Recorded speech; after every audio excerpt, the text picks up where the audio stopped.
WW3, I worked double shifts for weeks to afford my wife's birthday gift. Her brother opened it and said, "This cheap thing? You should be ashamed." She threw it in the trash in front of me and said, "Don't embarrass me again." That night, I took the trash out and left something else in its place that made them. "This is bigger than we thought. They've got more tentacles out than just your house." I asked him, "Is this going to hurt my credit?" He paused. "They tried, but we're going to fix it. Just brace yourself." The next few weeks were a blur. I spent hours with my lawyer. I had to freeze my credit, lock down my accounts, prove I didn't open half the things in my name. It was hell. But while I was dealing with all that, something else came up. Jenna got released on bail. So did Ronnie. That's when the phone calls started. Blocked numbers, random voicemails. Jenna crying into the phone. "Dan, please. I didn't know Ronnie was doing all of that. He pressured me. I didn't mean to hurt you." And Ronnie, he had the nerve to send a letter. A handwritten one. "You think you've won? You haven't. I've been doing this longer than you've been fixing pipes, little man. You got one trick. I've got 100. Enjoy your empty house." I sent the letter straight to Brad. He said, "This counts as a threat. We'll use it in court." But I was already thinking beyond that. See, I've been quiet for long enough. Too quiet. While Jenna and Ronnie thought I was licking my wounds, I was getting ready for the next move. And that's when something unexpected happened. A woman named Tammy Pearson reached out to me on Facebook. Never heard of her, but she sent a message that stopped me cold. "Hi, Dan. I think we need to talk. I used to be with Ronnie and I think he did the same thing to me that he did to you. I met her at a diner just outside of Henderson. She brought a folder. It had copies of bank accounts, messages, even fake business licenses. Ronnie had set up a fake landscaping business under her name, borrowed money against her credit, then ghosted her. When she tried to press charges, nothing stuck. She didn't have the recordings like I did. But with what I had, we now had a pattern. Tammy and I went straight to my lawyer, who started putting together something big.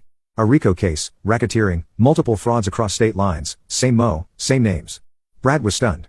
"If we can connect one more case, this won't just be a personal thing, Dan. This becomes federal." I started tracking down old girlfriends Ronnie had. A few of them blocked me. But one replied. She said, "I've been waiting for someone else to come forward. I just didn't want to be the first." Her name was Alyssa, and her story almost identical, except in her case, Ronnie used her name to rent out 2 condos in St. Louis, flipped one for cash, left her holding the bag on the other. She never fully recovered. Now with 3 people, all with paper trails, we had a case. The revenge part wasn't done yet. Not even close. Because it wasn't just about proving they betrayed me. It was about making sure they never did it to anyone else again. And the next move I made, it was the one that would make the walls start closing in for real. After agreed to give a sworn statement, my lawyer submitted everything to the state prosecutor's office. 3 victims, 3 trails of fraud. Same guy, same tricks. Brad called me a week later. They're opening a formal investigation into Ronnie as a serial financial predator. It's going up to the state attorney general's office. And Dan, if they push this forward with federal backing, he's looking at 20 years minimum. I sat there in my truck after the call, staring at the steering wheel. For the first time since this started, I felt something I hadn't felt in a long time. Control. But I wasn't done. I wanted Jenna to understand exactly what she threw away. Not just the money, not the house, but me. What I would have done for her, what I did do. So I sent her one last thing before the trial began. A box. Inside was the same rose gold watch, still ticking, still engraved. Beneath it, I put a photo of the 3 of us at a diner years ago. Me, Jenna, and Ronnie, back when I still thought I had a family. And on the back of that photo, I wrote, "You had time. You wasted it." She didn't respond. But she didn't need to. The look on her face when she walked into that courtroom weeks later said it all. She looked tired, hollow, like someone finally saw the inside of her own mess. Ronnie swaggered in like he still had a shot. He wore some cheap sport coat like it made him a lawyer. But as soon as he saw Tammy and Alyssa sitting beside me, his face dropped. Our statements were read into evidence. Video clips were played, bank records displayed. It turned out Jenna had forged my signature 3 different times. On small things, just enough to help Ronnie, but not enough to get caught right away. But with the identity theft, the account creation, and the attempt to empty my 401k stacked up, Ronnie was hit with 11 charges, 3 felonies, 2 counts of federal wire fraud, and because there was proof he'd used someone else's identity to open out-of-state financial accounts. The FBI got involved. He was sentenced to 27 years, no parole for at least 20. When the judge read it out, Ronnie started yelling. "You don't know who I am. I made real money. They're all lying. This is rigged." The baifs dragged him out. Jenna got 5 years probation, 2 years house arrest, a felony record for financial fraud, no passport, no credit, no job. Why the lighter sentence? Because she turned on Ronnie in the end. Gave the feds info about a separate fraud scheme he was involved in with 2 other guys from Tennessee. But it didn't save her dignity. Her name was ruined. She lost every job she applied for. Last I heard, she was living with her mother in a trailer outside Tell City.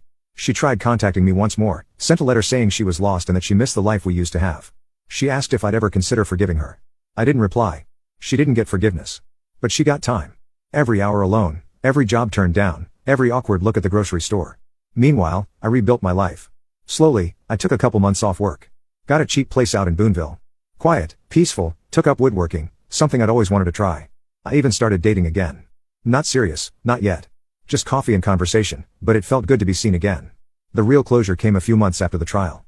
Alyssa called me, said she'd found a bank account Ronnie had set up using a shell company in her name. It had $18,000 in it. She didn't want it. I don't want his dirty money, she said.